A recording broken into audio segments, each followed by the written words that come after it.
Welcome to Back the Culture Show. We have a special treat for you this evening as we celebrate a Jamaican icon. Talking about Miss Louise Bennett-Coverley. As we celebrate her birthday, we have so many distinguished guests lined up for you. Some giants in our culture, music, art. Oh my, I can't wait for you to experience this presentation, this celebration. But as always, tell a friend that it's time for the Back the Culture Show. Celebrating Miss Lou. I'm telling you, this is going to be another great one. Thanks for Back the Culture.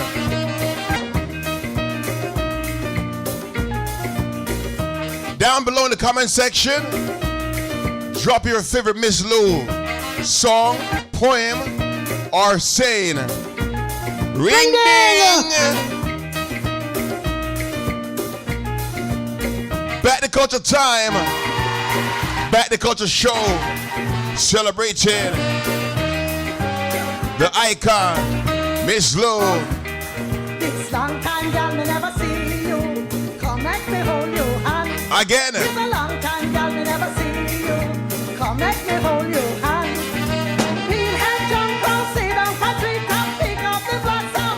Make me hold your hand, girl. Make me hold your hand. All right, with some music for your time, dear little. Aye. Now you see, that is the Jamaican welcome song. Come make me hold your hand. Now you have to welcome me, I welcome you. So you're going to sing with me. Come make me hold your hand.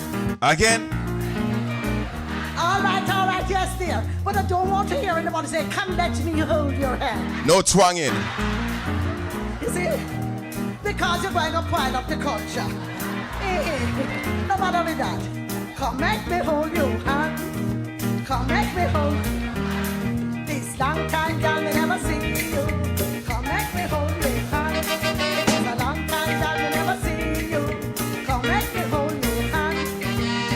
As Miss Lou said, no pwile up the culture. Carmiake go to Linstead Market, not a quatty would sell. Carmiake go to Linstead Market, not a quatty would sell. Oh Lord, not a bite, what a Saturday night. Lord, not a bite, what a Saturday night. Everybody come feel up, not a quatty would sell. What them do? Everybody come feel up, not a quatty would sell. Oh Lord, not a bite, what a Saturday night. Lord, not a bite, what a Saturday night. Make me call it louder, Aki, red and pretty dentan. Celebrating Miss Lou, the legendary Jamaican icon. Celebrating her birthday. Right here on Back the Culture Show. Gonna send you back to Master Control. Master Control, take it away. Hello, big and small, short and tall, and welcome to this celebration of the 103rd anniversary of the birth of our beloved Louise Simone Bennett-Coverley. I know you can't wait to have some lemonade and some pudding and sing some Come Make Me Hold Your Hand. But Miss Lou would want to have us begin the proper way. And so we're going to start with Steve Higgins, leading us through the national anthem of Jamaica.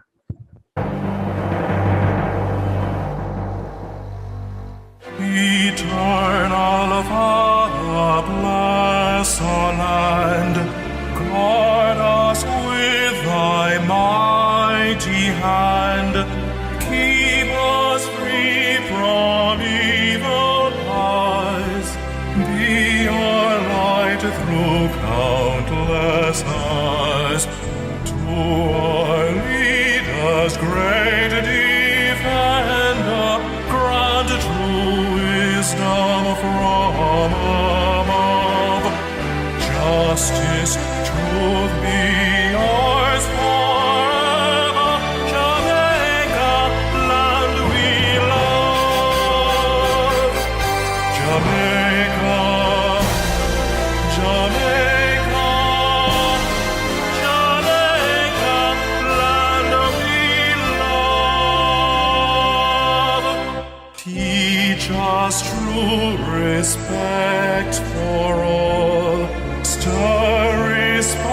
hands to duty's call. Strengthen us the weak to cherish. Give us vision lest we perish. Knowledge ascend us, heavenly Father. Grant true wisdom from above. Justice, truth be ours forever. Jamaica, land we love. Jamaica, Jamaica, Jamaica, land we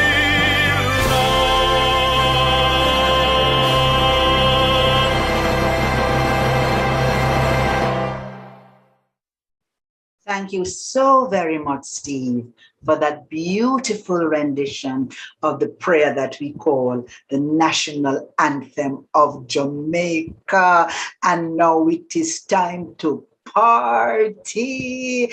I know that there are so many of you, like so many of us, who really believe that Miss Lou is present, and that we're happy and privileged to know and be with someone who is 103 years old, because she possesses us and we possess her. Blacka Ellis possess her, that bumpy head girl Joan Andrea possess her, the gentleman from the Institute of Jamaica, Faye Ellington possess her. You know who else possess her?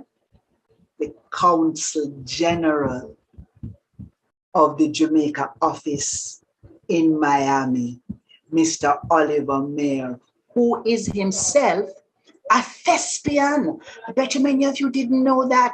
Him come from the stage. And so he has really made it his life's work that all the world's a stage. CG, would you step up, please?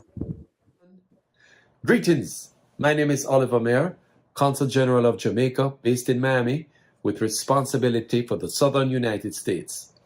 I'm also the chairman of the Louise Bennett Heritage Council, and along with President Colin Smith and his dynamic team, we continue to provide productions on Louise Bennett annually, right here in South Florida, but broadcasted to the world. And so, ladies and gentlemen, I invite you to sit back, relax, and enjoy this production, which has been ably put together by Mr. Charles Smart, the leader of the Back the Culture team.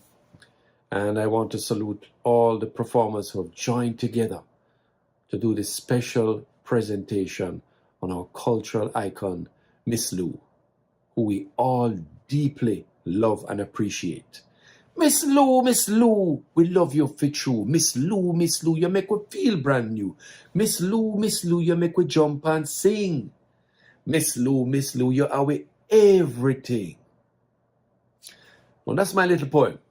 Not particularly great, but guess what? Miss Lou allowed us all to try a thing and to express ourselves. That's who Miss Lou was. She was somebody who encouraged and supported the arts and supported our culture. In fact, no matter where you came from in Jamaica, whether you were born above the clock, below the clock, in the clock, round the clock, no matter where you came from, you could feel at home and a part of the family with Miss Lou. In fact, I can remember waking up on a Saturday morning to watch Ring Ding and seeing kids from all walks of life come and present either a poem or a little dance, a little drama, just some cultural expression. And she would always end by saying, "Clap them!" No, man, that's a funky clap. Clap them again. And everybody left feeling special. Well, that's what Miss Lou did for us as a people. She made us as Jamaicans feel proud of who we are as Jamaicans living in Jamaica. And wherever we go around the world, it's that culture that binds us together. And Miss Lou was perhaps the most significant cultural icon ever to come out of Jamaica. And she's the one that allowed us to feel proud of our Jamaican language. Patois, make we feel for talk it with pride. And we're not afraid to express ourselves because patois make we talk the thing in a way that we can express ourselves with more clarity. And we don't have to feel shame if we broke out in our native tongue, because that is who we are. And who we are is with little but with talawa. We can do anything we set our mind to. And the performers you will hear from today are all cultural heavyweights who have been influenced by Miss Lou. And you'll hear them speak. We have storytellers, we have actors, actresses, we have comedians, we have historians. And each of them will give you a different perspective in the show. I had the honor of meeting Miss Lou in 2002 when I was marketing manager at Air Jamaica. And I went in, I saw Miss Lou, beg her for a picture, and then I introduced myself and she said, "What you say your name?" I said, "Oliver Mair." Mair. Hold on, you related to Tony Mair? I said, "Yes." "Wait, that are my two doctors, Yes. Nobody can touch my mouth except Tony. Only person can look after my teeth. He good, you see? Lord. Whoa, what a man good. Me love my Tony. And so just talking to Miss Lou in that moment, Miss Lou made me feel like the most important person. And when you're around Miss Lou, you just feel love. And you feel to sing along with her, whatever the song. Sly Mongoose, your name gone abroad. Or she talking her poems, Dirty Tough, No Little Twang, whatever it is. We love Miss Lou's expression. She make we laugh, she make we cry, she make we smile, but more importantly, she make we think. And we always leave better than when we came in after her performance. Miss Lou was a folklorist, poet, educator, actress, singer, playwright, broadcaster. Miss Lou did it all. But always at the forefront was to project our culture and to make us feel a sense of pride, especially in our language. Miss Lou presented the Jamaican language and culture to a wider world. We are beneficiaries of that audacity. And that is to quote my very good friend, former Consul General Basil Bryan, who was based in New York at the time. Ladies and gentlemen, I invite you to sit back, relax, and enjoy this lovely production. But most importantly, let us share it with all our friends and family. Let us ensure that we keep the work of Miss Lou alive and well, especially with our second, third, fourth, fifth generation of Jamaicans. And let's share it with the wider world, because Miss Lou is a present, a treasure to the entire earth, the entire world. We love you, Miss Lou. Miss Lou, we love you for true. Miss Lou, you make us feel brand new. Miss Lou, you are the star of the show.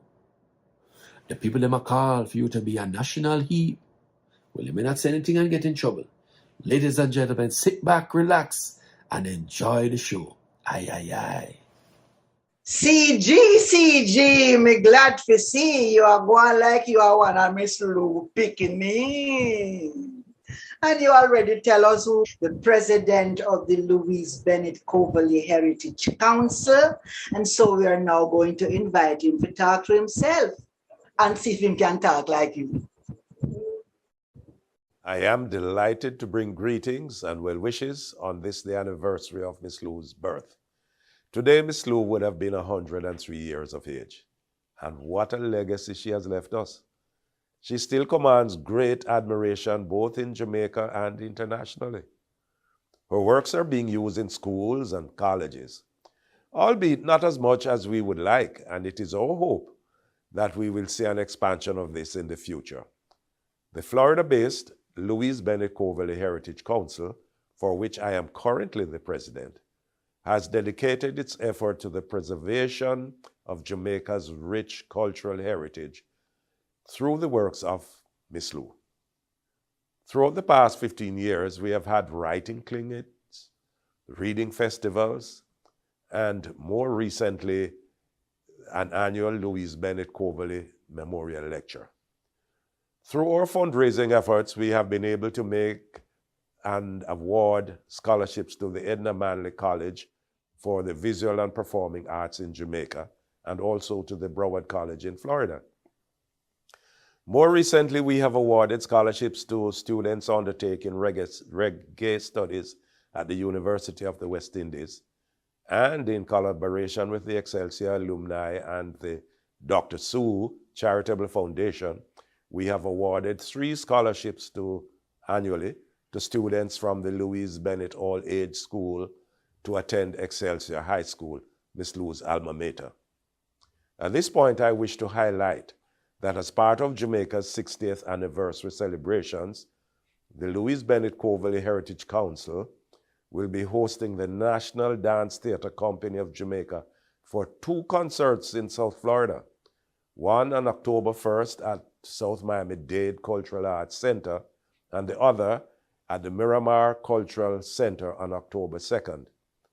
I am particularly heartened to hear of the inaugural Louise Bennett-Coverley Festival to be held in Miss Lou Square in Gordon Town, Jamaica on October 15th. This festival organized by Professor Opal Palmer Adissa.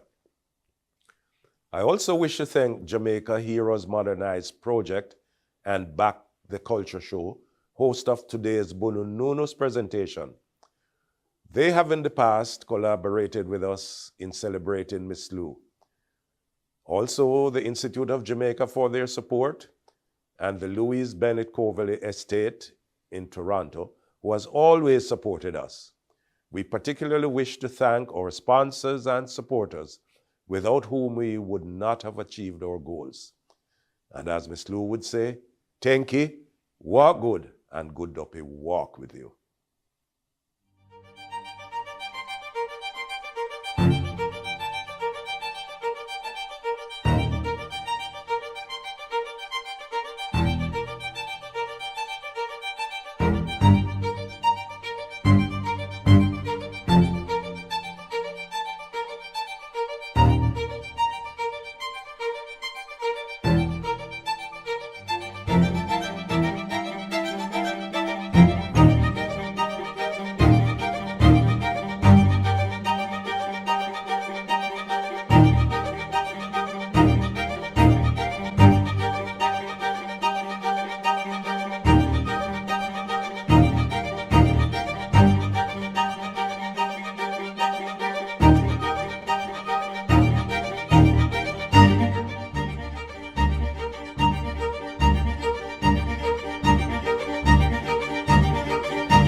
In everything that Colin just told us, he never told us that he needed time to go and change his clothes and take off the fancy jacket and put on the wonderful costume that he's going to be appearing in a very special band. I'll soon tell you about the band, because the wonderful Mr. Colin Smith and the wonderful things that the Louise Bennett-Coverley Heritage Trust is doing up there, start the program with how Miss Lou would end the program with thank you and walk good.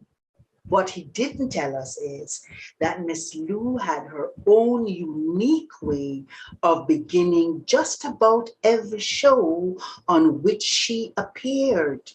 You know how she started? When last you see Miss Lou.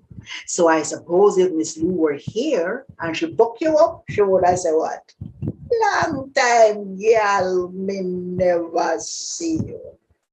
Now, Mr. Colin Smith has a very special band. You know, people like to relegate Jamaican music to something of the past, something you go to the museum to see, and say, oh, we started with Mento, as if Mento is no longer around. But we love to dress up with him. So we have Philharmonic Mento, and it's not just Philharmonic Mento, it is Philharmonic Mento Orchestra. Right, Mr. Colin?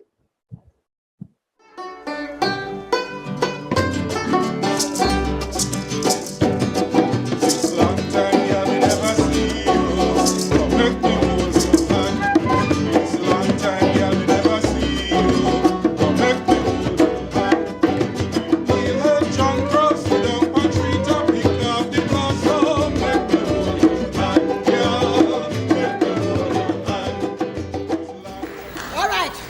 This long time, girl, me never see you. Come let me hold you. It is a long time. Come let me hold you. Feel it. Feel her jump from freedom. Pick up the blossom. Let me hold you. And girl, let me hold you. Now, all right, now we're going real and turn. This long time, girl, me never see you. Come let me real and turn. This long time, girl. Feel her. Feel her jump from freedom. Pick up the blossom. Let me real and turn. Let me real. Now we're going to walk and talk. Walk and talk. This long time, girl, we never see you. Let me walk and talk. It's a long time. Let me walk. Be head. Be head. Make me walk and talk. Yeah. Make me walk. Now we're going to go to the mentor. You know the mentor part? Make me read and turn till we talk. Make me hold you. Yeah. Make me read and turn till we talk. Yeah. Make me hold you. Yeah. Everybody knows that Jamaica is big on just about everything Jamaica is big on. Science, literature, art, and culture. And the very first institution in this part of the world to be entrusted with curating science, arts, and literature is the Institute of Jamaica. They are one of the partners in this evening's Bonononus presentation, and the executive director of the IOJ, Mr. Vivian Crawford, now joins us in this celebration. On behalf of the Institute of Jamaica, it is my privilege, pleasure, and duty to be associated with the Jamaica's Heroes Modernized project, Back the Culture, and the support of Mr. Charles Smart. And this is in honor of Honorable Louise Bennett-Coverley, OJ, on the occasion of the 60th anniversary of Jamaica's independence. Ms. Lou's contribution to the intangible heritage of Jamaica is impatient of debate, and in recognition of such contribution, she was inducted as a fellow of the Institute of Jamaica in 2003. According to our own Professor Colin Channa, our ancestors did not arrive through immigration, but through customs because they were regarded as goods. An unfortunate outcome of this is what sociologists would refer to as acculturation, that is, the assimilation to a different culture, and the impact on language would be significant. So long before UNESCO declared a strategy for language that the child should be guided by the language of the mother tongue in building on the knowledge and experience of both teacher and learners, Honorable Louise Bennett-Coverley was a pioneer in this field. I remember Miss Lou sharing with me that at her first performance of a poem she wrote, this was at a concert, a man peeped through the window and said, Is that your mother send you to school to learn? She was undaunted and not disobedient to her mission, and we are grateful to Professor the Honorable Mervyn Morris for his essay that Miss Lou's work should be taken seriously, because this gave voice to those who wanted to speak or sing. On a personal note, I want to share with you memorabilia associated with Miss Lou, selected poems, that book that she autographed for me, a Christmas card that she sent to me, and the invitation to this special tribute to Miss Lou by the government and people of Jamaica on the 6th of August, 2003 at Emancipation Park. We are ever indebted to Miss Lou, and any recognition for her contribution to nation building should be embraced. I end with the chorus from her favorite hymn, All Things Bright and Beautiful. All things bright and beautiful, all creatures great and small, all things wise and wonderful, the Lord God made them all.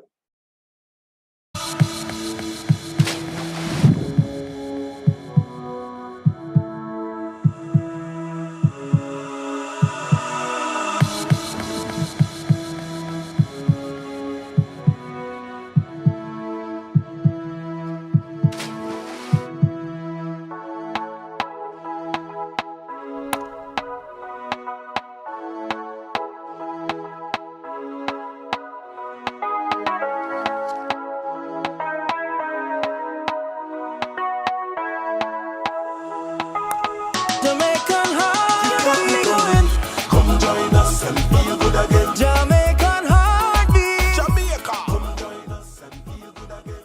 Can you feel? Mr. Vivian Crawford, who didn't say how proud he is of his own maroon heritage, because maroon in all way. Mr. Crawford, I see you got the memo. You dress up in white like me, and Miss Lou watching over the doorway to make sure say we get it right. You know who get it right? Owen Blacker Ellis. Owen Blacker Ellis has put together his own understanding of the breadth of Miss Lou's impact on Jamaica and Jamaican performers. So let us hear now what Owen Blacker Ellis have to say about who him think Miss Lou influenced, and then perhaps we will hear from some of them. We celebrate Miss Lou because she has left a lasting legacy. She has left indelible footprints. Miss Lou's work has influenced so many people who are carrying on the baton so wonderfully. I mean, people like her dear friend and Garden Town neighbor, the Honorable Barbara Gludon, who wrote in the Star of Selassie. People like in Toronto, Letna Allen. People like in Florida, Dr. Sue. People like in Jamaica, Amina Blackwood-Meeks, John Andrew Hutchinson, and the inimitable and wonderful, luminously radiant and transcendent, effervescent Faye Ellington. People like those have all been influenced by Miss Lou and carry on her great and lasting legacy. We love Miss Lou and we celebrate Miss Lou. All the way is Miss Lou. Yes, me and you. Miss Lou, oh Miss Lou, those days. She was everything to me. When I was growing up, man, Miss Lou used to take me from ring ding to perform in her poems, to meeting her. Yes, man. Me meet Miss Lou, I tell you, went to King's House one time and she come up to me and she said, Putus, congratulations, well done. And never stop writing. And I tell you, I don't forget them sitting there, you know. But yes, the more me think about her, me think about when me did young, I'm used to perform our pieces. I'll go a festival, you know. Yes, man. The teacher, they used to get me and have me a perform and I can make a festival. I represent school. But I just used to love our pieces. And whether it was social commentary, or political commentary, you know, it was just colorful, humorous. And always informative, always informative. So I kind of gotten so much from her because I mirrored her so much over the years. As I said, she was my icon and my role model, my mentor. And I kind of write in the same vein. But when we think about it, remember things like, I mean, I go see all of them, but snippets like when she had talked about, you know, them boy, they will go foreign and come back and then all of a sudden them at twang. The one with me always I do was Mary Dryfoot boy. What was wrong with Mary Dryfoot boy? Them girl got him for Mac. And when me see him t'other day, the boy give me a shock. Me tell him say auntie and him cousin them say howdy. And ask him how him getting on. Hear the boy. Oh, jolly, jolly. No. People used to love they sit there though. Because as people go foreign and come back, they used to take it, tell them in the community too. Use Miss Lou poem them and tell off the people them we are twang and go like say then they are foreign lang. Yes, and then too, we always did enjoy the custom. You have the cast, you have the candy lady, candy woman, and you have couscous. All of them something there. Just to hear how we as Jamaicans colorful man when we are course. So you have like couscous. One, your favorite tea, Greg. Then is where you go and go do. You and your boo yaga friend them. You think me afraid of you? Go away. Your favorite head and nail. Wait, is it me you're going to go trace? Me's just the one to take me hand and leg going on your face. No. Imagine Miss Lou Lego hand by anybody. She was such a lovely, nurturing soul. But you get the picture. Just how we trace one another. And a lot of we know are more talk than anything else. Because we bark louder than we bite. Yes. And then as for me now, I am a product of the Windrush community, you know, that back in the 1950s, when everybody did go to England, yes, me's a result of all of that. So me used to love to go out and perform the one, colonizing in reverse. What a joyful news, Miss Matty. I feel like my heart going bust. Jamaica people colonizing England in reverse. By the 100, by the 1,000, from country and from town, by the shipload, by the plane load, Jamaica is England bound. Them a pour out of Jamaica. Everybody future plan. I get a big time job as settling at the motherland. Only for them really settle there, you know. We didn't settle for too long. My parents did come back home. But yes, colonizing in reverse. No, we colonize America. As a matter of fact, America colonized Jamaica. It's all in reverse. But yes, I tell you, she was such an influence on me. So my first book, my first poem, after performing all these years and doing her thing and being encouraged to write my own stuff, I remember when she passed away, I did Ode to Miss Lou. Ode to Miss Lou. Miss Lou gone, but her style still live on. Me now go make it dead. For with culture and lyrics, we must be fed. Me could never be Miss Lou, you know. No, sir. She was in a class by herself. But the re-engineer Dr. Sue, I go make sure say our legacy stay upon the shelf. Yes, we as Jamaicans, we need to celebrate. Yes, with youth, with honoraries, and with friends. Big up with creativity, no hate. No, Miss Lou, Uncle Charlie, and the rest, spend them tears giving up them best. The least that me and you can do is make sure so we see them legacy through. So, Miss Lou gone, but our style still live on. Me now go make it dead. For with culture and lyrics, we must be fed. Ay, ay, ay. I was so impacted by this movie. So much so, I remember that I was asked to do a performance from a Girls Brigade teacher who told me to go home and learn something. No, but my father is something else, you know. He was like, you had to speak proper, you had to speak proper all the time.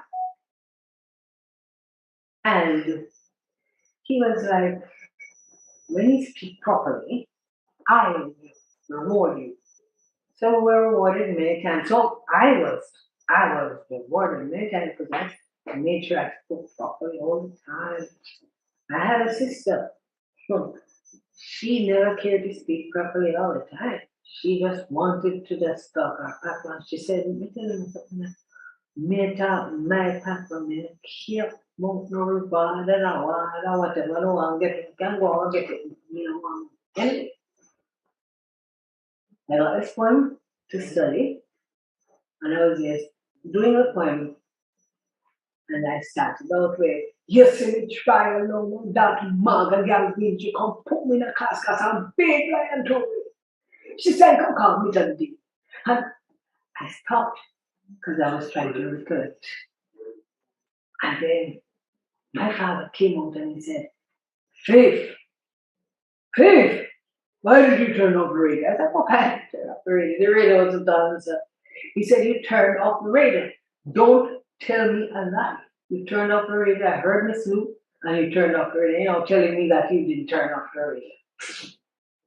I said, Papa, I didn't turn off the radio. So he said, okay. You didn't turn off the radio? I heard Miss Lou. I said, I was doing Miss Lou's poem, so maybe that's what you heard. He said, okay, miss. If you are doing a Miss Lou's poem, do the poem right now. Let me hear it. So I started. You see me try along. That mug gotta be to come put me in a class because I'm big lion too. She said, come call me Tony. And when I go to child, you family gotta roll me like most cursing iron. He said, Smarty tell me Sarah, she tell her not that you the one out and the definite character. And it seems Smarty would tell me Sarah, says Smarty, when no winter tell that Smarty. And that Smarty must be me. When them start attacking, I'm glad I wasn't dying. For I must get a temper with the temper boil. I must get a fire with me temper boil back. Minute I take it off. For then you said you know the rifle will go. I hear said James, I must say she hear a Smarty tell Miss Mother said she hears a sound beat low. We spike to follow, she got fast. So tell that, then that tell that. They buy the term of students who ask Marty, and you know the size of your mouth. They will call you with the name, and they don't want to worry about it. But loses and don't beat her. Remember throwing a stone. I made mistake and brought the poor girl Calavon. I real right through the yard. And all the call me, look, me not believe it for them cascades. But for my life, he's walking book. Yay. Well, when Papa heard that, he said, what? You sound just like Miss Lou. Well, that was it. I went off to Kingston, because I'm from Shackleton, Canada. Went off to Kingston, and I met Miss Lou. I was doing a part in the pantomime music boy. I met Miss Lou. Was very excited, and she also found with me that I could talk like her.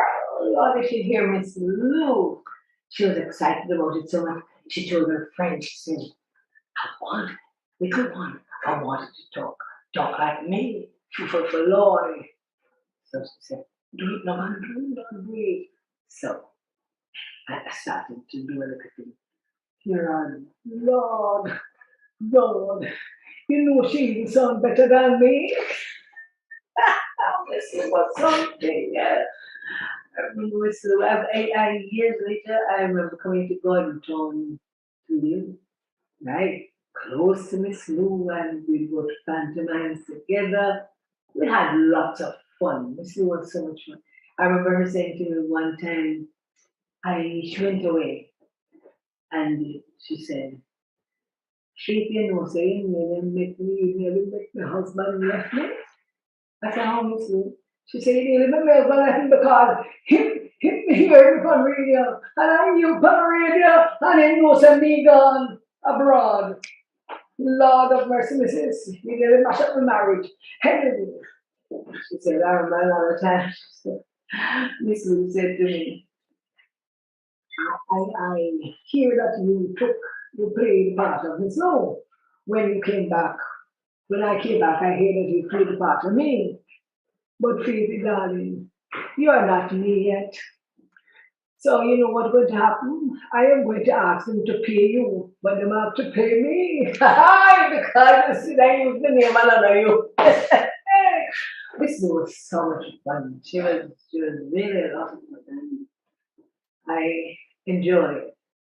In fact, she impacted on me so much. Clap yourself. I am Opal Palmer Adisa, and that is one of the most affirming things that anyone can say, to clap yourself. And Louise Bennett-Coverley, in her show Ring Ding, the first, might I add, Jamaican show for children, every time invited children to clap themselves and clap one another, because she understood how important it was that we affirm who we are. It was and is her legacy. Louise Bennett gave us ourselves, the best of ourselves, the most humorous aspect of ourselves to celebrate, and made us feel proud to be Jamaicans, not just because of our food, but importantly because of our culture. And I personally want to thank Miss Louise Bennett, for giving me my poetic voice. It was by listening to her and reading her poems that I felt confident enough to write in my nation tongue, my mother tongue, the Jamaican nation language. And I don't think if it wasn't for Miss Lou that would have happened. So, you know, and there's a kind of vibrancy about Miss Lou. What a joyful news, Miss Mattie, in speaking of our independence, in talking about our culture, the fact that she is a warrior and her legacy that she leaves us is so rich and so vast, but she really was a champion for Jamaicans in all of the work that she did, in the folklores that she collected, in the cultural activism that she did by recording the everyday life of Jamaicans and celebrating the everyday lives of Jamaicans, in the ethnography that she did, in the nationalizing of the pantomime, because certainly she and Ranny Williams were the first to nationalize the pantomime so that the story, the context, as well as the movement and the rhythm was Jamaican. So I believe that Louise Bennett is, I know that she's our heroine. I know that what she has done for me and countless others in terms of giving us a sense of pride and respect for all aspects of the culture, her tremendous diversity and range as a comic, as an actress, as an ethnographer, as a folklorist, as a writer, as a teller of tales, a storyteller, as a creator of things for children. Miss Lou is a big woman, you know, and when we say someone is a big woman or a big person in Jamaica, it's not just about physical size. It's about their mind. It's about what they do. It's about how they celebrate us. And so Louise Bennett-Coverley has left us a legacy and a tremendous body of work that we can continue to plumb and plumb and plumb from. And scholars and folklorists and children who are performing tales, not just in Jamaica, but throughout the Caribbean as well as North America, can learn so much about who we are as a people, what are our strengths and our nuances and our little idiosyncrasies are, because of what because of what Louise Bennett wrote and recorded for us. So in this day, her birthday, I say big thanks, Miss Lou, enough respect.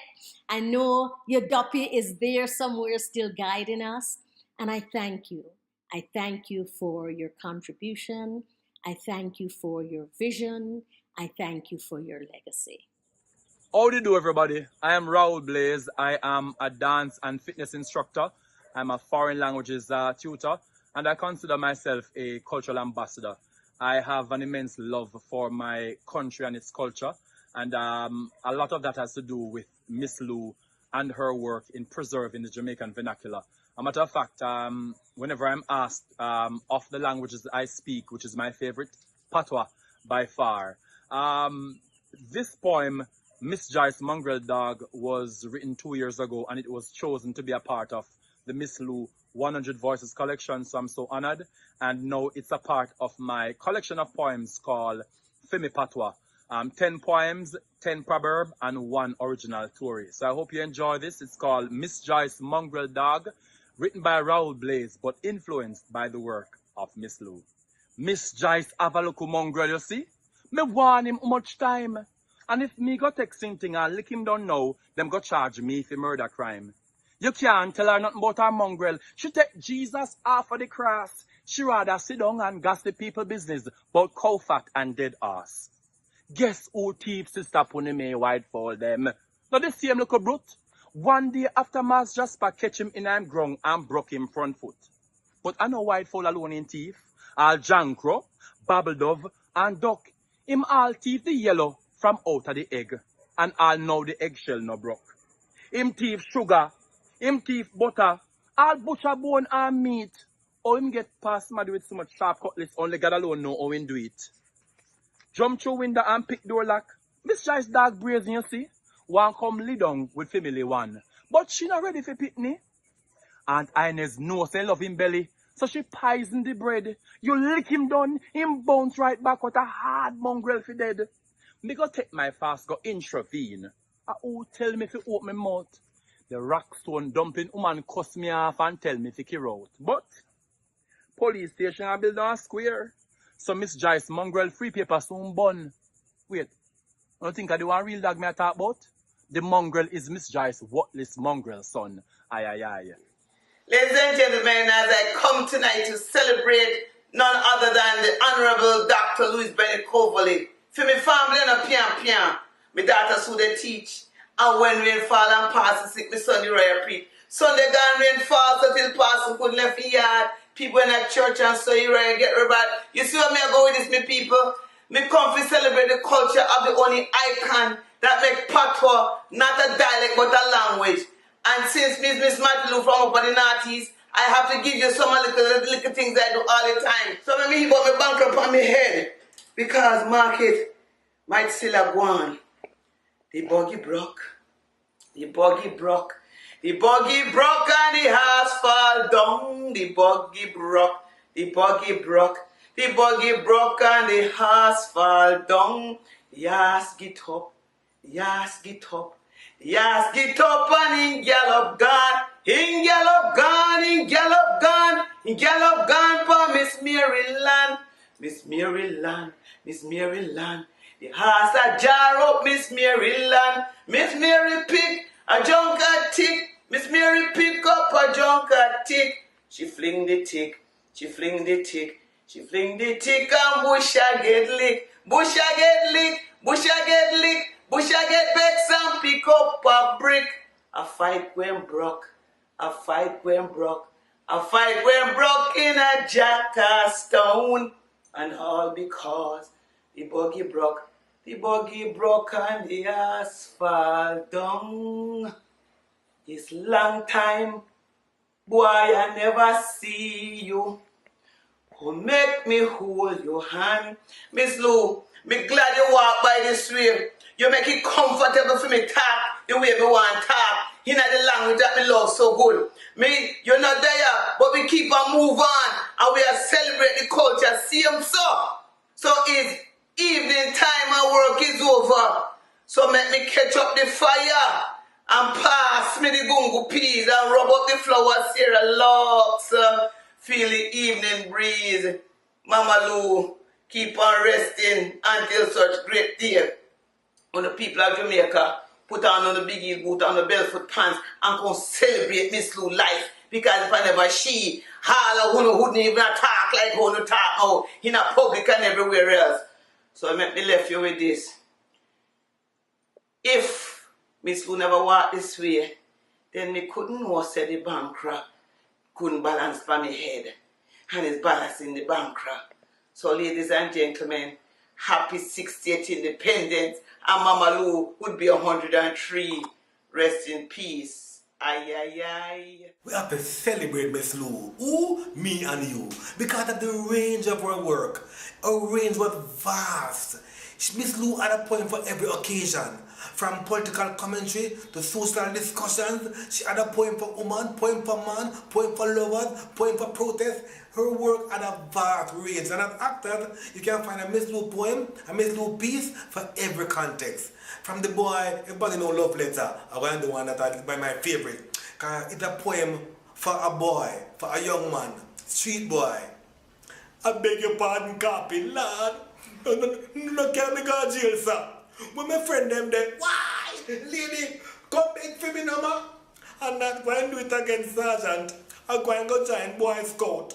Me do a custom for talk bad words and it fly out of my mouth. Beg you eat me up, no Sergeant. You was a little boy. That same word might have slipped from you. No bother with me. Why? Me mama oi. Me mama oi. Me want me mama. Tan. If mistake you make her purpose, make you leg on my hand. Lord, thank you, sir. What a good man. Make her kiss your foot. I go and run home to mama now. I get to know you, brute. Miss Lou had a wide range of work. That's why we have to celebrate Miss Lou. Miss Lou is immortal. Miss Lou, we love you. I listened to all the presentations that we just saw. And one of my unfulfilled dreams is playing in my head. And that is that I wish that I had met Miss Lou's mother. There is something about the way Miss Lou talks about and writes about her mother and the way I understand the relationship between Miss Lou and her mother from my friend, Professor Mervyn Morris, that she is the power behind the throne. And not only is she the power behind the throne, but she informs us of what can become of children when they are close to their parents, and particularly when they are close to their mother. We know, of course, that a very unfortunate incident robbed Louise Bennett-Coverley of growing up with her father the way she grew up with her mother. And that makes me want to know a little bit more about the home life of Louise Bennett that the public loved and continues to love. What is it that we did not see and could not have seen?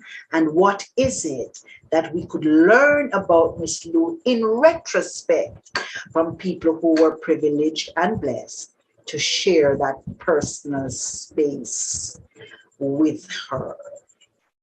I wonder if her son Fabian would join us now to share some of that special privacy.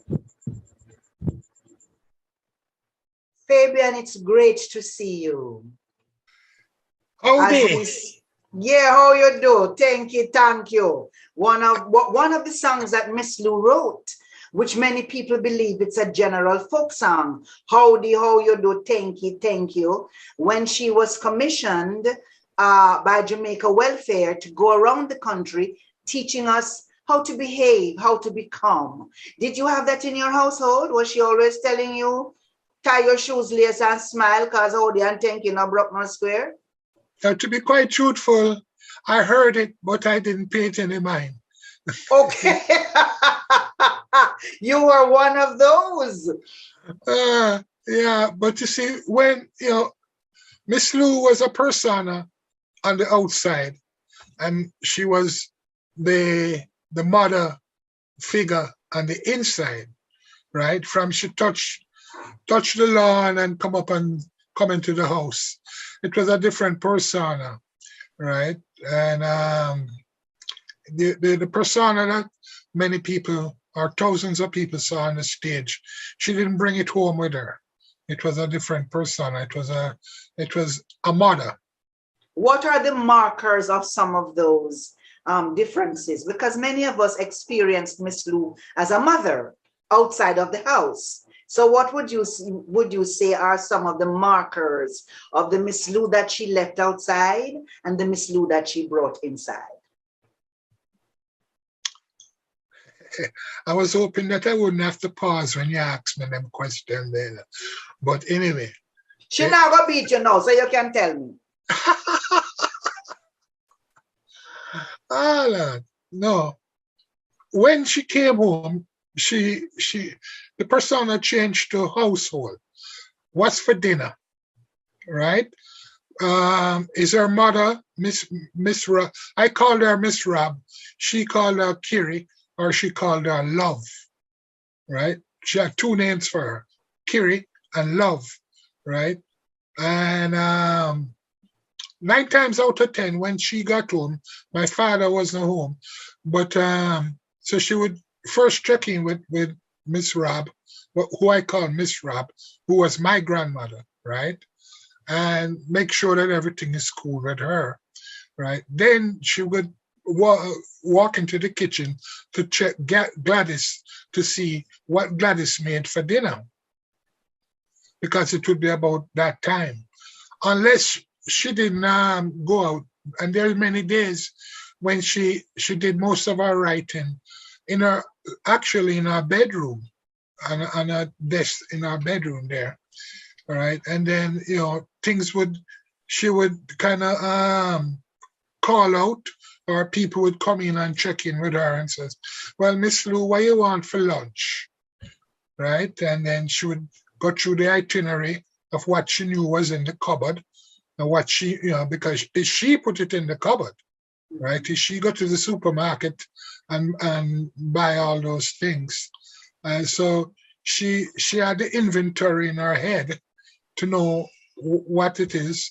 Or Gladys would tell her, well, you know, we're gonna make a chicken today, and we're gonna either frizzy it, or we're gonna fry it, or we're gonna jerk it, or whatever it is, right? But and then she would have to check with me if I have any homework, right? And she did help me a lot with my homework, right? I'm going to leave those contradictions there for a little while between Miss Lou, the teacher, and the teacher, and the different methodologies, because I don't want to skip over something which for me is very significant that you said, which many of the people are listening might not recognize. Miss Kerry was her mother, Karine. Is that correct? Karine Right. Robinson. Yes, Karine. and many of us believe that once Miss Lou became an adult, she was no longer in that relationship with her mother. No. To the very end. Her mother was all the way there. When Miss Rob died, Miss Lou called her Love, Love, right? Or Kiri, right? I call her Miss Rob because her name was Robinson, Miss Robinson, right? In fact, when Miss Lou wasn't there, is Miss Rob run the household, right? She was head cook and bucket washer, right? Everybody, when, you know, like I said, when Aunt Louise wasn't there, I called her Aunt Louise, okay? I didn't call her mom. I called her Aunt Louise, okay? And it's Miss, if I needed money or anything else like that to go to school in the morning for lunch money, I got to Miss Rob, right? Because Miss Lou wouldn't be up so early, neither would my father, but Miss Rob was up, right? I could always go to Miss Rob. Like I said, Miss Rob was the household. Miss Rob was the key for Miss Lou. And when Miss Rob died, Miss Lou went into deep depression. Don't go there yet. Don't go there. Would you say that Miss Lou, and I always say Miss Karine Robinson, so I'm happy to hear that you call her Love and Kerry. Would you say that she was Miss Lou's consultant, that Miss Lou would go to her mother for all the important decisions that she had to make?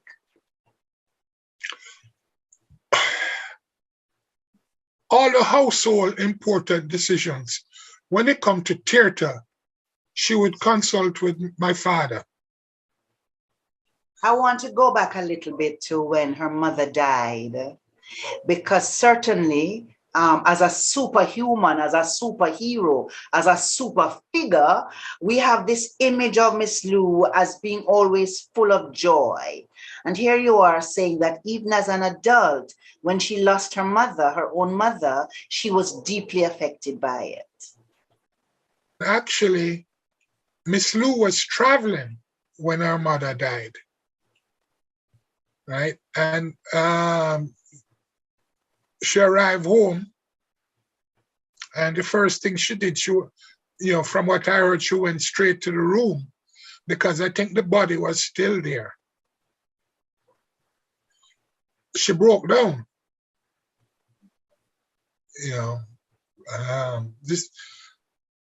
What I'm relating to you is not what I saw, it's hearsay. And even as hearsay, it's difficult for you to talk about it. It is because, I was so many thousand miles away, and hearing that Miss Rab died, just talking about it right now, my stomach hurts. All right. I appreciate that. Let's shift a little in the last few minutes that we have to your role as keeper of the legacy, because that's something I see you doing. But I want to ask you it this way. Is there any project that Miss Lou didn't finish that you knew about, that you now say, I know that this was very dear to my mother and I want to take it on and finish that project? Anything, write a play, sing a song, act in a movie, adopt more children, feed the poor. What is it? Okay, rule out adopting children because she couldn't handle it then. We'll not give her enough. She had enough. Her cup run it over in that sphere. Miss Lou was always feeding at least 17 people every day. Breakfast, lunch, and dinner. Right? John Public didn't know that. Right? But that was a everyday thing. So with reference to projects, I don't think she had. Our last project was looking after her husband. That was our last major project. She dedicated herself to looking after her husband, right? If it wasn't, if her husband wasn't sick, she probably would have buried it in Jamaica, right? But by coming to Canada, he lived 17 years more than he should have, right? So she did her last project was the dedication of her, to keeping Eric alive, right? And after he died, right, she decided, I wouldn't say decided, but really realized that after 2 years, the job is finished. Fabian, I want to thank you. You've told us so much. And as you talk about Miss Lou and Eric, what comes to my mind is their everlasting love song, "Femi Love Have Lion Heart." And what you are telling me in this exchange that we've had is that Miss Lou had a lion heart love for everything with which she was involved. Her children, her management of the household, the love that she poured into other people, her relationship with her mother, and the legacy that she has left with you in the project I know that you have taken on, which is to deepen your understanding and recollection and recording of Jamaican proverbs. Femi love have lion heart. Femi love have lion heart.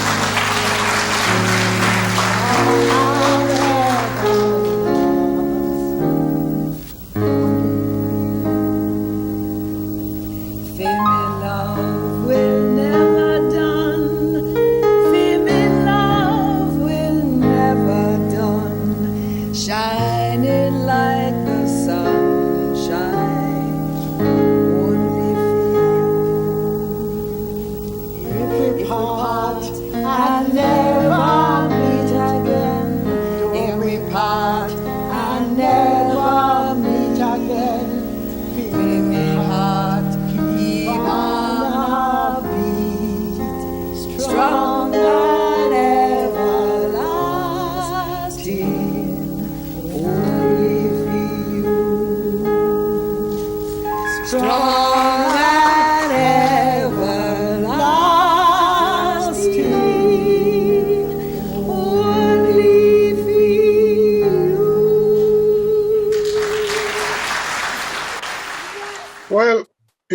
I live by the mantra, maintain the memories and legacy of Eric and Louise Bennett-Coverley alive. And there is no better way to say happy birthday to her. No, what there's would have no been her better way. 102nd birthday. I Thank you give so thanks. very much. I give thanks to Jamaica for honoring her this way. Walk good, Fabian, and good double walk with you. All the time, stay safe. God bless. And you too. You know, I believe that everybody who has worked with Miss Lou, listen to Miss Lou, talk with Miss Lou make them feel like, say, is she and them alone is the only two people in the world? That certainly was the way I felt when I first met Miss Lou in person, because I feel like I did always know her. It seems to me that the only time the radio was turned on in my house, back in the days when you used to sit around the radio and look inside of it and watch it, was when the Lou and Rani show was coming on between 5 and 6 in the evening. So I almost feel as if I grew up with Louise Bennett, and I didn't know that everybody in the world never talk like that, but that's a different story. I encountered Miss Lou in 1979. 1979, I had the privilege, the honor, and the pleasure of co-presenting one episode of Ringing to mark the International Year of the Child, because there was a movement that the International Year of the Child should not end without a particular law being passed to recognize Jamaican children and Jamaican mothers, and that was the maternity leave law. The organization I was in wanted children to be brought into this conversation.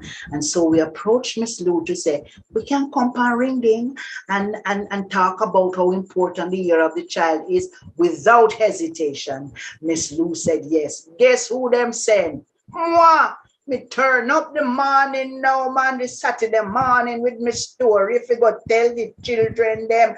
And when Miss Lou introduced me, me nervous so till. And me whisper to Miss Lou, and me tell her, say, tell them to clap loud because me nervous. Me never mean for her to do it, you know. But would you believe Miss Lou say, oh no, clap her, clap loud because she nervous. I remember that. I remember that all my life. I remember many other special occasions I shared with Miss Lou, and one she didn't even know that I was sharing. I had the honor and the privilege of conducting the last interview with Miss Lou that she did in Jamaica in 2003 when she paid her last visit to us. She was giving 2 interviews that day. Me was one and Ian Boyne was the other. And when we turned up at Pegasus, Margarita Sanju said, you know, Miss Lou tired and she can only do 1 interview. And because Ian Boyne did bigger than me and have more status than me, him take the 1 interview and him gone. And Margarita said, Miss Lou said, if you can stay, she's going to have a rest. And when she wake up, she's going to do the interview. Thank you, Miss Lou. Thank you, Margarita. And so me wait till Miss Lou rest and me get up, and so comes it that I was able to do the last interview with her in Jamaica. And then we had many special moments. We had the moment when I was a presenter on the morning program Smile Jamaica, and we decided one day when the program fell on Miss Lou's birthday to call her up in Canada and wish her a happy birthday. And we are talk and we are carry on. And there was a little segment of Smile Jamaica called the Cyber Center. And the wonderful Mr. O'Neill, who was in charge of the Cyber Center, signed off by saying, Miss Lou, next time you can send us an email. You hear? That time email a one brand new thing, you know. Me sure Miss Lou didn't know about email. Here, Miss Lou. I want that massa. And of course, we had peals of laughter. So, and then we had many more encounters. And the final encounter was when Miss Lou's body was repatriated to Jamaica for burial. And I was selected along with Barbara Gluten, Vivian Crawford, Marjorie Whylie, and there were 2 other people. 6 of us went to the airport to receive her body. So I had a special relationship with her in life. We shared many wonderful moments together that she was aware of, and then that final moment that she was aware of, because we know how we remain aware even when people think we're not aware. And there are many other people who shared very special, very personal moments with Miss Lou at work and at play. I think you want to hear from some of them now. I never believed that I would meet Miss Lou, because to me at the time when I hear she the radio and she have gone with the Rani and Louis show life in Oakville Village and all them sort of things, then I just dream. I could just love her from a distance. You know, I could love her in the fusion. Never ever know say me would have the great opportunity of being on stage with her. You know, when there was that I lived at a place, I lived on an estate and in the town of Port Maria, she was coming, and that was a big deal. It was like the Queen of England coming to Jamaica and them time there. And me say, me take up myself and walk from Harmony Hall to Port Maria to go see this woman. I am sure it was this big campaign they have about Tide, because I think she was the one who sing, I put the clothes in the fab to soak, man, you running joke. Soaking alone can't make clothes clean. Come over me yard and see what me mean. It's something to that effect. And me did I figure, me see this fabulous lady with this captivating smile on her head, tie into her national dress and so on. And I just dream. I said, Lord, I would have loved to meet her one day. I would have loved to meet her. And let me tell you something, you see. I go at town and join the Little Theatre movement. They had established a drama school, and I joined it. And in the first year, they were going to do a revival of the pantomime Music Boy. Unfortunately, I was casted in it, and look at no man. There was my queen. There was my Louise Bennett-Coverley. There was my Miss Lou. And you see, when I perform one night, so she come up to me and she said, "Little fellow, where you come from?" And I said, "I'm from St. Mary, originally Miss Lou." And she said, "Lord," and she started to give me a whole history of the kindness, how she said she did so much research in St. Mary, and how kind the people were. You know, if she have to cross river, somebody would get one donkey and put her upon it and make she cross the river. Because Miss Lou was one of these persons. She had a wealth of information about the culture, about the expressions, about singing and the reason for the songs, these folk songs and all like that. Yes, so she is my Miss Lou, and she really has propelled me to be proud of my language, because I fear language. And wherever I go, I speak the language, the Jamaican language.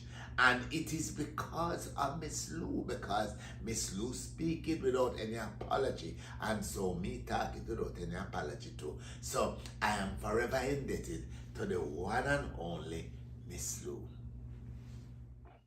My name is Joan Andrea Hutchinson, and I've had the wonderful privilege and distinction of having an amazing personal relationship with Dr. the Honorable Louise Bennett-Coverley, Miss Lou. You know, I remember going to Canada, laying down crossway her bed, and Miss Lou teaching myself and loving there together, teaching us, you know, Jamaican folk songs and poems and stories. And what I am grateful for is the way Miss Lou has paved the way for writers and performers like myself, like Mutabaruka, like Yasa Safara, like Amina, Blackwood-Meeks. Miss Lou, we just want to thank you. And so my tribute to Miss Lou is called Thank You, Miss Lou, Thank You. Now me's a born Jamaican and me proud. I'm a want you to feel proud too, to walk around and big up your chest and say thanks to Miss Lou. You see, when she did start, she never knew how it would go. And enough people went to laugh and I call her Papi Show. But she got on strong and she stick it out because she knows that she did right. In her belly bottom, she did know one day they would have happy see the light. You see, end time trouble take we, and Miss Lou and put we good name on the map. And when that push Jamaica heritage and large, she wouldn't stop. She said, take Kim tea, keep a heart bun when times never so sweet. Good luck will come as long as Paula cratch up down the heap. Enough of them the things that she crazy, and enough make up them face. How Miss Lou chat this boogie yaga patwa something all over the place. Cause guess what? Them went in patwa was bad English. Them never know. Poor thing. Them wouldn't tell Nancy's story and folk song. Them wouldn't sing. But guess what? And the jackass with him long tail bag of cocoa coming down and the peel like jump up on tree top just make them heads spin round. And little by little, them start to back her, start to fan her flame. And say they after so much here, Miss Lou, our household name. Now, we're not ashamed to chat with owner language, and we don't thank you for it, Miss Lou. Them a teach it clear at university and Uncle Seka you. Them a make film, them a write book, them a sing whole heap of song and say, oh, Patois is a good language, but you will know that all along. So now we turn up proud to be Jamaican and we want the whole world to hear. Miss Lou, enough thanks for how the Antenki never broke no square. Thank you, Miss Lou. Thank you. A lot of people say, yes, I live a foreign. Oh, no, can't go on. Any which part me live? Toronto, London, Florida, Jamaica, me there.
Many people wear many hats or many head ties.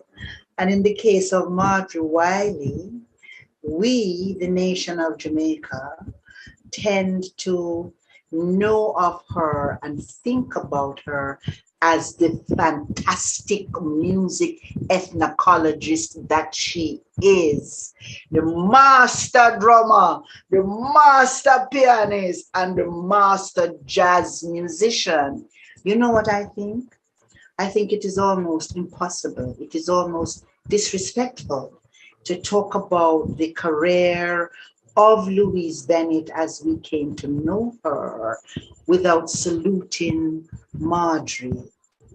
So there is a way in which when we salute Miss Lou, we're saluting many other people and we're recognizing that hand per hand make hand clap. And so Marjorie is one of those hands that made Miss Lou's hands clap. And I can hear Miss Lou say, no, clapper, clapper. Come in, Marjorie. I want to tell you about the songs that I played on the piano. Both of them owed a lot to Miss Lou. I learned them from her. Before I started doing ring ding with her, you won't know about ring ding. It was a television show for children, and we did it for about 8 or 9 years. Remember the riddle there, Marjorie? We used to do riddle, and we would say, riddle me this, riddle me that, catch me this riddle and perhaps not. 4 foot sit down on the 4 foot, I wait for 4 foot. Me, Miss Lou, me, Miss Lou, me, Miss Lou. Is a pussy sit down on that table, I wait to catch a rat. Then Miss Lou, you remember the morning the little one come and she said, Miss Lou, I have one. What fronter woman and back a cow? Say Miss Lou here? Yes, darling, I know what that one is. The first one I played was Evening Time. Now it has 2 verses and all the words were written by Miss Lou.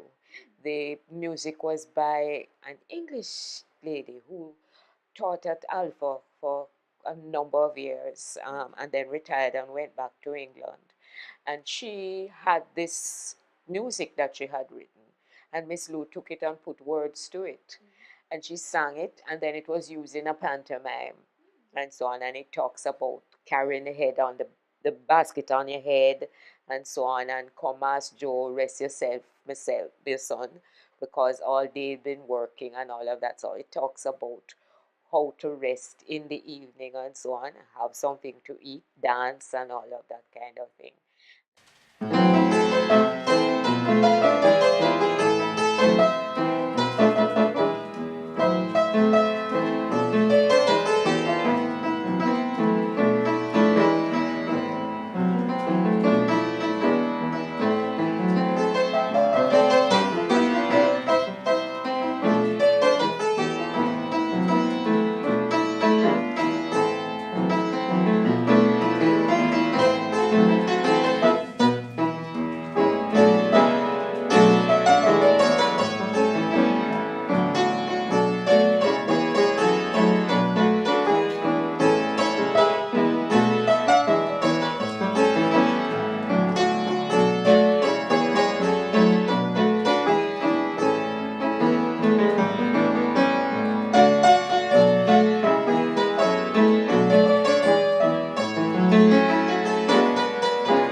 And the second one is female love have lion heart, and a lion is a strong animal.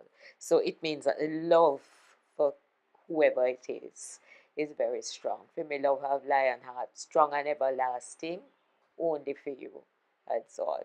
So that is it. Those are the 2 songs that I played together.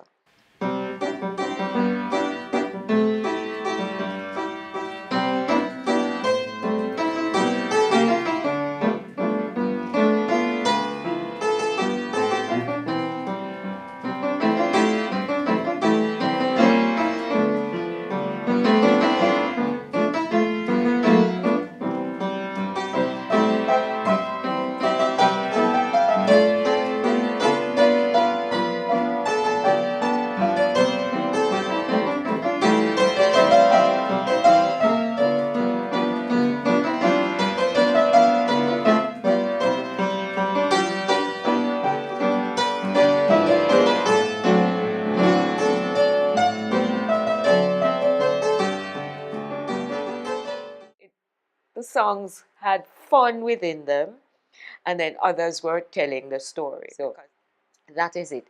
The music, the songs that Miss Lou taught excited the children because it talked about family, it talked about community, it talked about the country. There are so many children who lived in the city and didn't know anything about what happened in the country and so on. And then Miss Lou started teaching us the rhythm games. And we started off with things like Nebuchadnezzar, king of Babylon, spreading bed in a sardine pan. Mosquito 1, mosquito 2, mosquito jump in a hot callaloo. Mosquito 1, mosquito 2, mosquito jump in a hot callaloo. Baby da walk, baby da talk, baby da eat with a knife and fork. Yes. And then when Babsy Kaisi to pin, and me say Babsy Kaisi. Miss Lou had been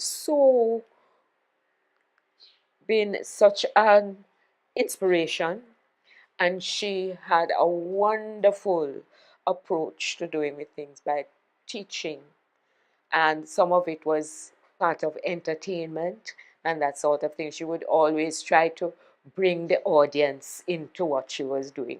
She would make them sing a song or sing a chorus and that sort of thing, and audience would join in with the chorus and she would sing the song. Papa bring cake, the baby alone. Baby eat all, no give mama none. Mama get vexed and lick baby palm. Slap hand, clap hand, till Papa come home. Clap hand, till songs that she sang. Many of them were traditional songs that you would find in different parishes in Jamaica and so on.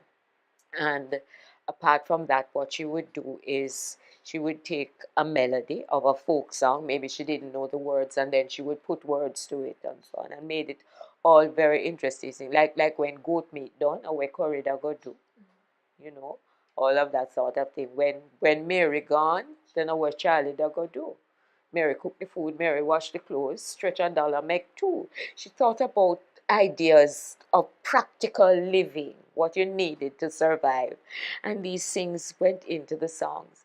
That's how she wrote her poems as well. Her poems were about, if you look at a book of her poems, it goes back to when she was a child and she started. She would sit in, her mother was a dressmaker. The ladies come to try on their dresses and pick up those that were finished and that kind of thing. And she would observe people who were passing on the street. She was born in Spanish Town.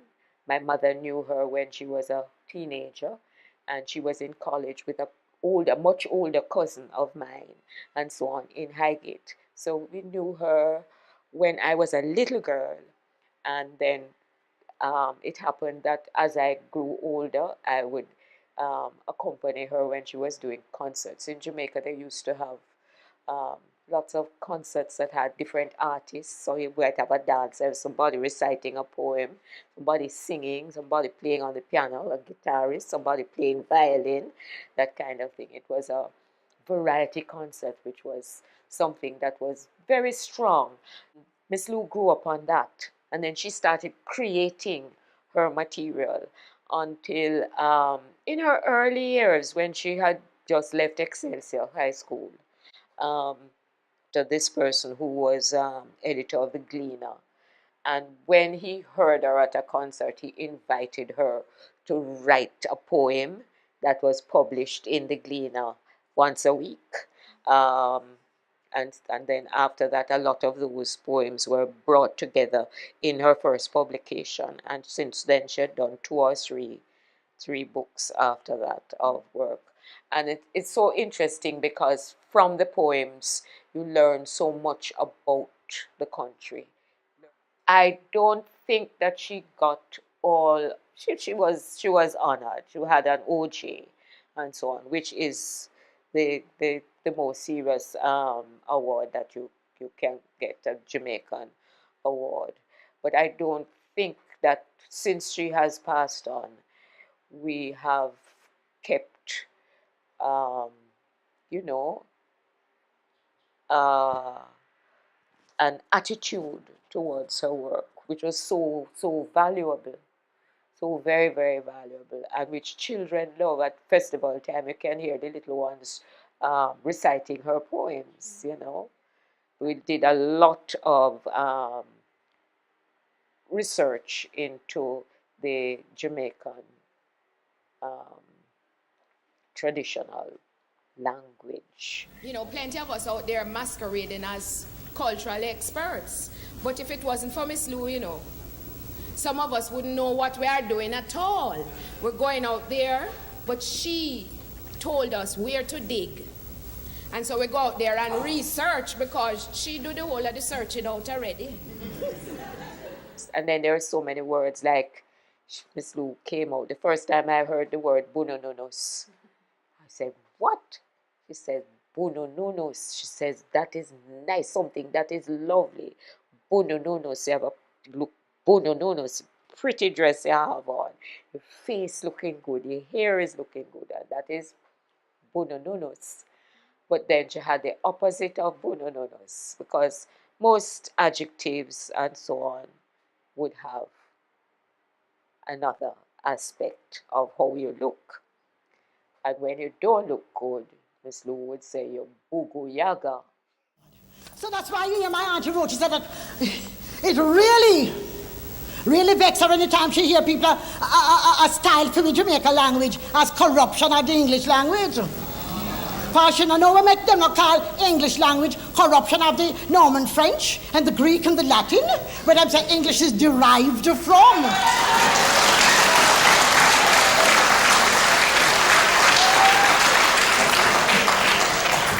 You hear the word?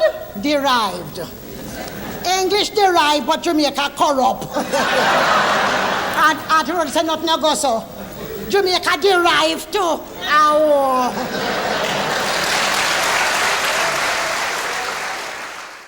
want people to remember her.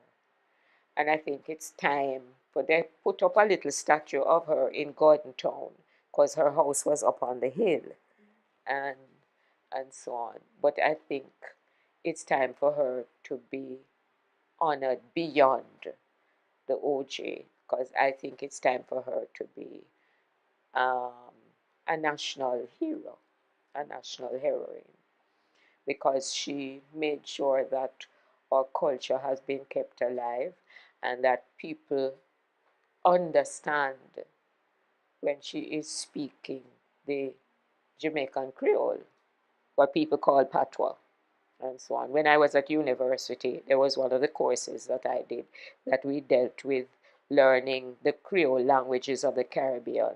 So we would learn some Spanish Creole, some French Creole, but we did a lot of research into the Jamaican traditional language. Downtown girl no got no water fi wash them skin. Downtown girl no got no water fi wash them skin. Why?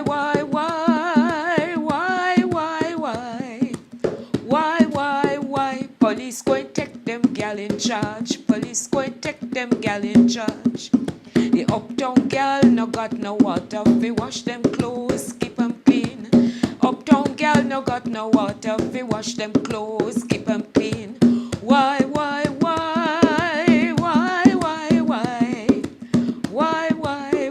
Police go and take them gal in charge. Police go and take them gal in charge. Police go and take them gal in charge.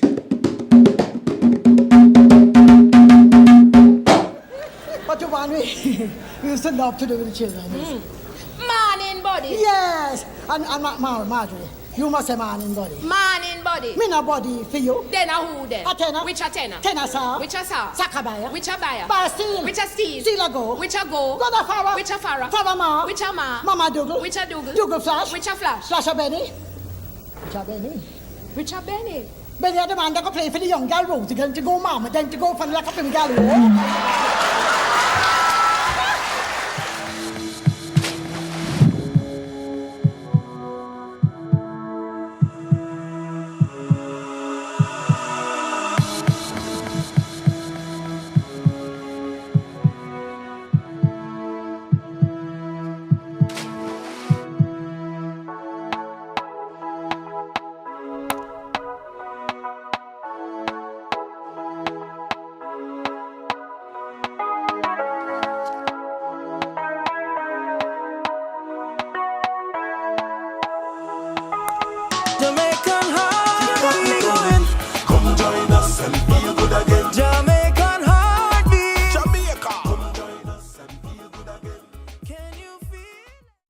Thank you so much, Marjorie, for that moving tribute to your dear friend and our friend and mother of storytelling and comedy and commentary of Louise Bennett, whom we so often put in a little box.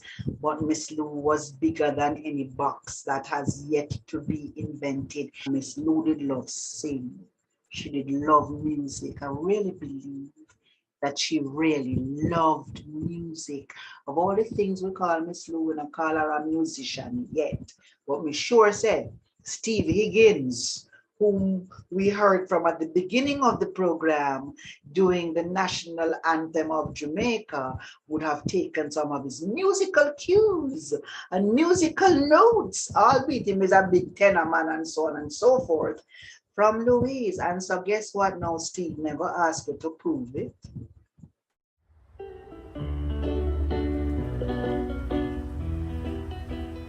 It was under the coconut tree, darling, it was under the coconut tree. You promised to marry to me, darling, it was under the coconut tree. It was under the coconut tree, darling, it was under the coconut tree.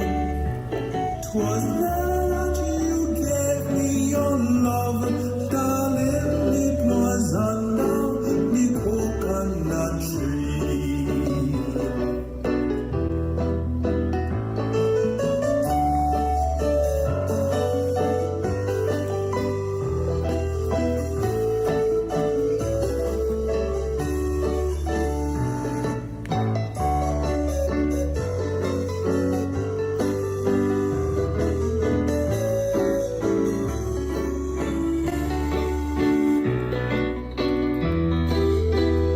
Let's go under the coconut tree, darling. Let's go under the coconut tree. 'Twas there that you gave me your love, darling. Let's go under the coconut tree.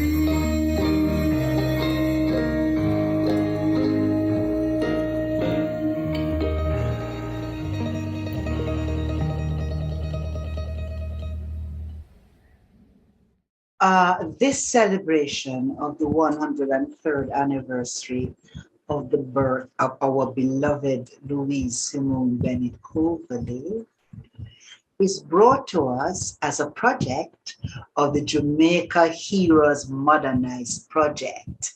Now, if you haven't heard about that project before, it is a project that takes its raison d'etre from the fact that our young people, and perhaps our old people as well, all of Jamaica at home and in the diaspora, need to begin to see our heroes in a multidimensional, in a more colorful, can I use the millennium word, in a more sexy light, that they need to be brought to life in a different kind of way, to be taken off the page, so to speak. And part of what they have done is to recast the images of our national hero in brighter colors.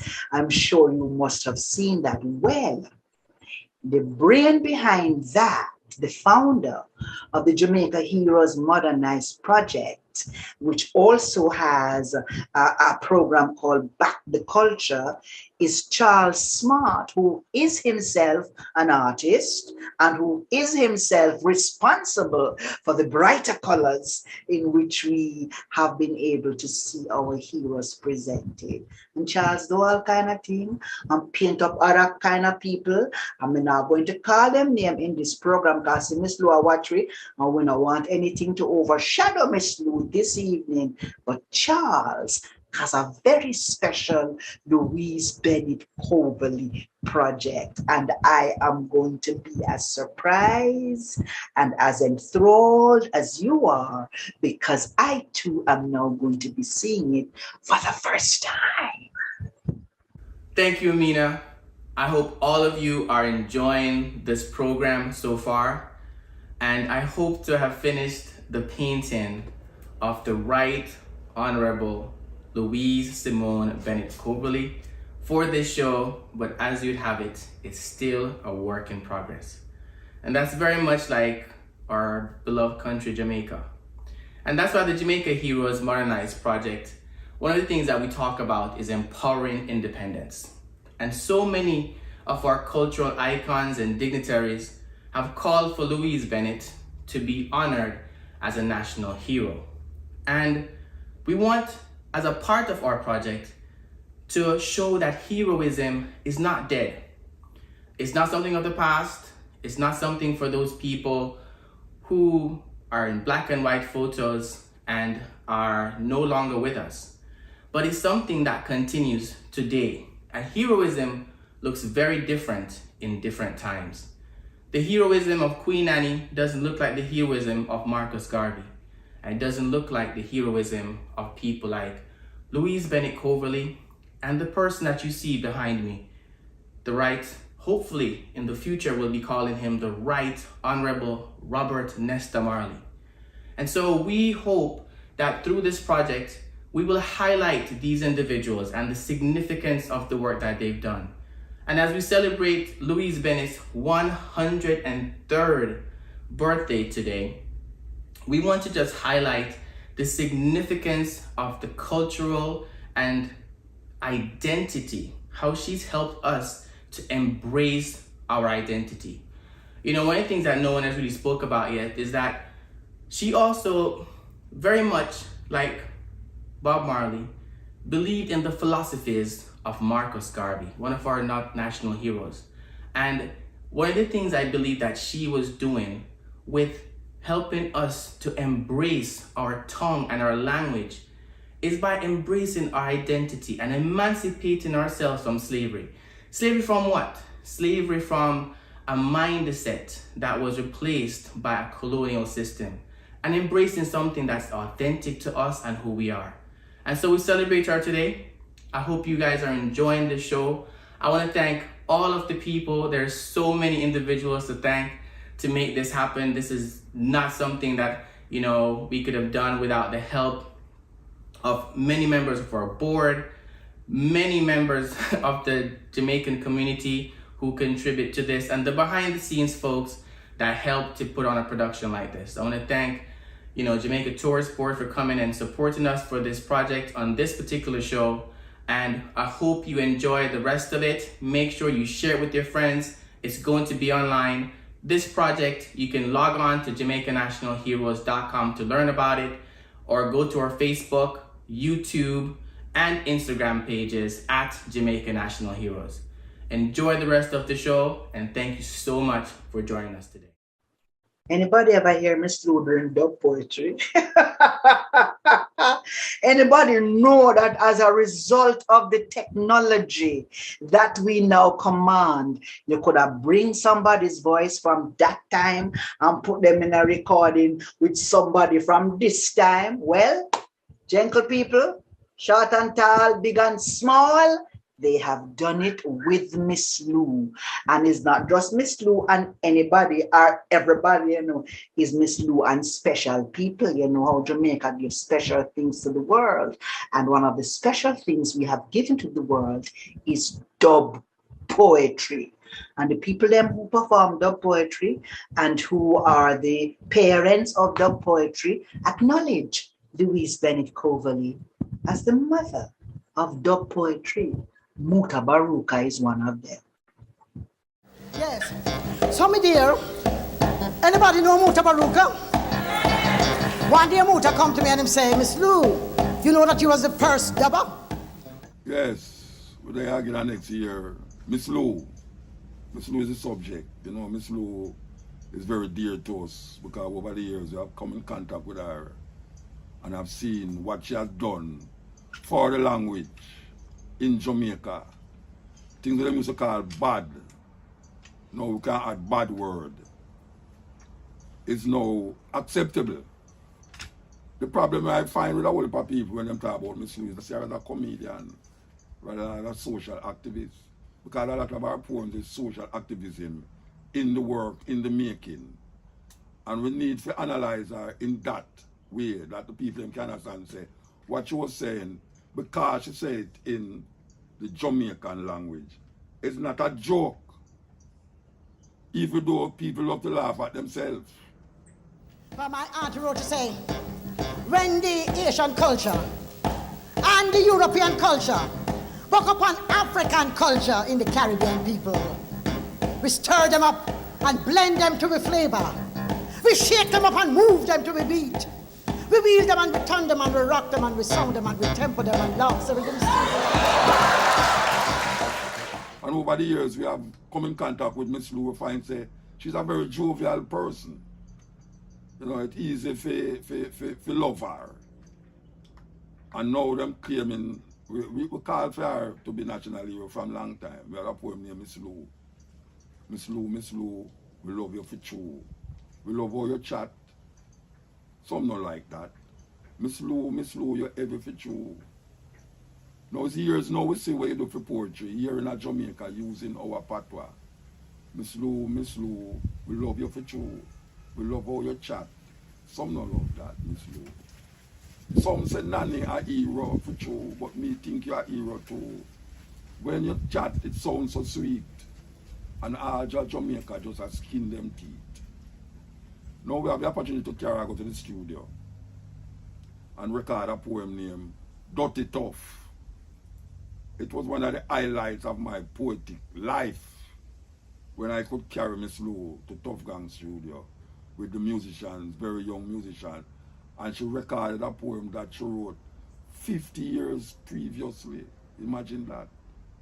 She going at the studio with a poem that was written 50 years before. And the only thing she changed in the poem was she changed pounds to dollar. Because when she did write it, it's pounded in. And she changed it to dollar. She's a wonderful person. And we recognize her as a hero for literature and for the things that she do to African people, understanding of them language and realize that, oh, we chat. I don't know bad word, I don't know bad chatting, because it have its own links and connection with Africa. And because we so colonized by some people, we are trying to talk like all of them and come out in what we call the Jamaican language. I don't want to like call it patois neither. It's Jamaican language. And we have to give thanks to Miss Lou for that. So we hear up Miss Lou again on our earth day. Irie. You know, there's a calypso that said, no, this party can't done. This party can't done. I've had such a wonderful time, and there is so much that has filled my heart and filled my soul. And I really want to thank the Jamaica Heroes Modernized Project and Back the Culture for putting this program together and for including me and inviting me to be a part of this feast. Now, one of the things Miss Lou taught us is that storytellers, and I'm a storyteller, storytellers are historians, storytellers have to be observant, and storytellers very often hear and overhear what other people neither hear nor overhear. Well, let me tell you what I'm hearing now. I'm hearing people saying, we have Oliver Samuels, Joan Andrea Hutchinson, Opal Palmer, Disa Blacker Ellis, I don't know, I name out all the name them, and I hear one of you say, then where is Faye Ellington? I hear everybody say, it's true, how them can have a show about Miss Lou and we don't hear from Faye Ellington. Catch you? Because we would have never do that to you. How we can end a show about Miss Lou without Faye? There's a quotation that I've used in another context and at another place for a function to do with Miss Lou, and I think I'd like to use it here too. As a matter of fact, I'm going to be using two quotations from one of our national heroes, the Right Excellent Norman Washington Manley. Here's the first. Jamaica needed Louise Bennett when her talents emerged. She came into public view at a time when, across the Caribbean region, there had been widespread unrest and when, increasingly, colonial assumptions were being questioned. And the second quotation is simply this. This political awakening, and he's referring to the political awakening in the Caribbean, this political awakening goes hand in hand with cultural growth. And this is the change that we are seeing taking place. Around us and before our very eyes are the stirrings of the first shoots of a deeply felt national, artistic, and intellectual life. Two quotations from national hero, the Right Excellent Norman Washington Manley. Thank God for Miss Lou. She gave our language respectability. Those political stirrings, those social conditions, she captured them. She wrote about them. She wrote about them in a way that would have us smile about them from time to time, but they were deep, serious thoughts and circumstances that she represented. I am particularly honored and privileged to have been on stage at the Ward Theatre with the Honorable Louise Bennett-Coverley in my very first pantomime of 1971, written by the late Trevor Rohn. That was just something that meant everything to me, to be on the stage with herself and Mas Ran and others as a youngster and watch those people work, watch their work ethic, watch their discipline, and just have them impart to me what was expected of me. So Miss Lou influenced me both on stage as a performer, and then when I went to the Jamaica Broadcasting Corporation and she had her show there, her radio show, and of course, you know, she had the TV show Ring Ding, but I'm particularly speaking about her radio show. I was often in the same place with her, the same space in the radio department, the production department, when she would come to put the finishing touches on her work and go to studio and record. I remember her sending to get patties for us. She loved patties, and she always had icy mints with us that she would share with us. So, Miss Lou, I thank you for your contribution.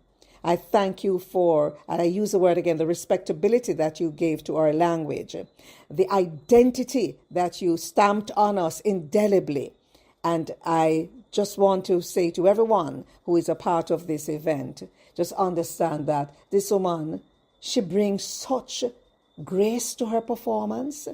She brought such thought to what she wrote, and she really got us sitting up and recognizing that we're little bit, but with talawa. Respects, Miss Lou. You're gone on before we, but Miss still I say, walk good and make good dopey walk with you.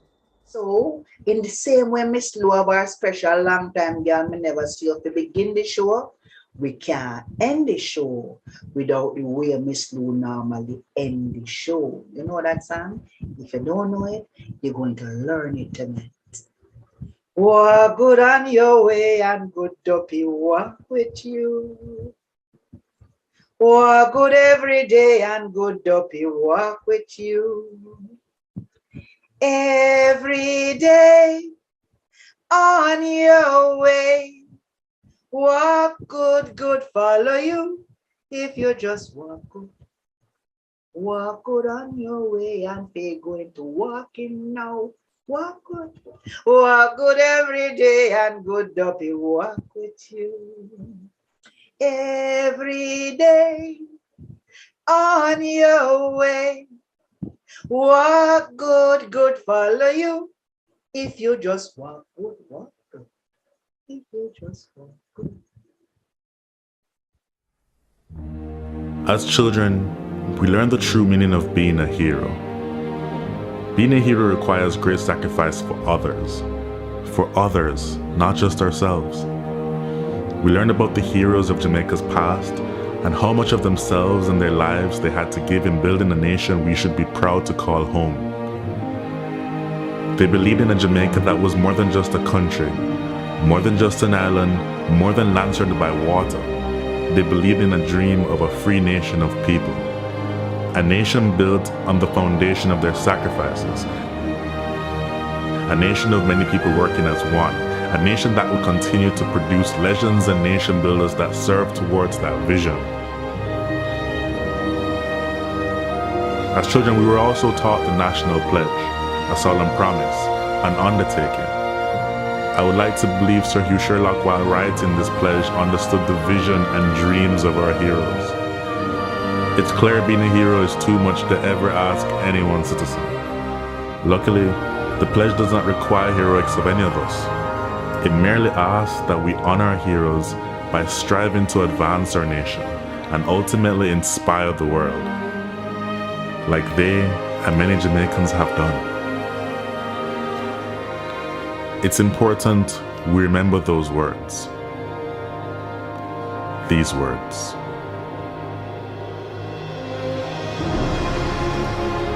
Before God and all mankind, I pledge the love and loyalty of my heart, the wisdom and courage of my mind, the strength and vigor of my body in service of my fellow citizens. I promise to stand up for justice, brotherhood, and peace, to work diligently and creatively, to think generously and honestly, so that Jamaica may, under God, increase in beauty, fellowship, and prosperity, and play her part in advancing the welfare of the whole human race.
If you are like me, a Jamaican born and raised on this land, maybe you will remember saying those words, singing that song in a classroom or some general assembly. If so, like me, you made a pledge. Somehow it seems like many of us have forgotten that. The crime and violence, the indiscipline and short-sightedness, the corruption, the lack of respect for our beautiful lands we are blessed with, and the waters that surround and nurtures us. We have to do better. Let us honor our heroes so that they would not have sacrificed so much in vain. I hope this video can make a difference to even one soul. If so, it would all be worth it. If you feel the way I do, share it. May my voice become yours. Thanks for watching.